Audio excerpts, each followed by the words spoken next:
तपाईको जग्गाको क्षेत्रफल कति छ बुझ्न चाहनुहुन्छ? पख्नुस्, यो भिडियो तपाईको लागि हो।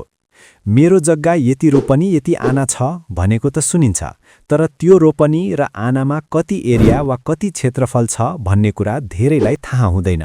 आउनुहोस्, आज हामी यस विषयमा यानि कि रोपनी, आना, पैसा र दामको बारेमा जानकारी लिकौं।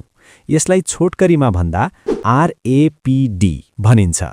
R बाट रोपनी, A बाट आना, P बाट पैसा र D बाट दाम। सबैभन्दा पहिले एक रोपनीमा कति आना हुन्छ बुझौं। एक रोपनी बराबर 16 आना हुन्छ। एक आना बराबर 4 पैसा हुन्छ र एक पैसा बराबर 4 दाम हुन्छ। त्यसो भए एक रोपनी बराबर कति पैसा हुन्छ त? एक रोपनी बराबर 16 गुणन 4 यानि कि 64 पैसा हुन्छ। अब क्षेत्रफलमा बुझौं। एक आना बराबर 342.25 स्क्वायर फिट हुन्छ। यसलाई सजिलो तरिकाले बुझ्दा, यदि तपाईको जग्गाको आकार 4 कुनाको छ र जग्गाको मोहडा 18.5 फिट र जग्गाको पिछाड 18.5 फिट छ भने तपाईको जग्गा 1 आना हुन्छ, यानि कि 342.25 स्क्वायर फिट हुन्छ।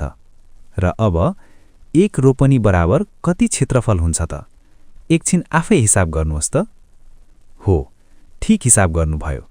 342.25 लाई 16 ले गुणन गर्दा जति आउँछ, एक रोपनी बराबर त्यति हुन्छ, यानि कि एक रोपनी बराबर 5476 स्क्वायर फिट हुन्छ। र अब तपाईले एक पैसा र एक दाममा कति हुन्छ सजिलै निकाल्न सक्नुहुन्छ। 342.25 लाई 4 ले भाग गर्दा जति आउँछ त्यो एक पैसा बराबर हुन्छ, यानि कि एक पैसा बराबर 85.56 स्क्वायर फिट हुन्छ।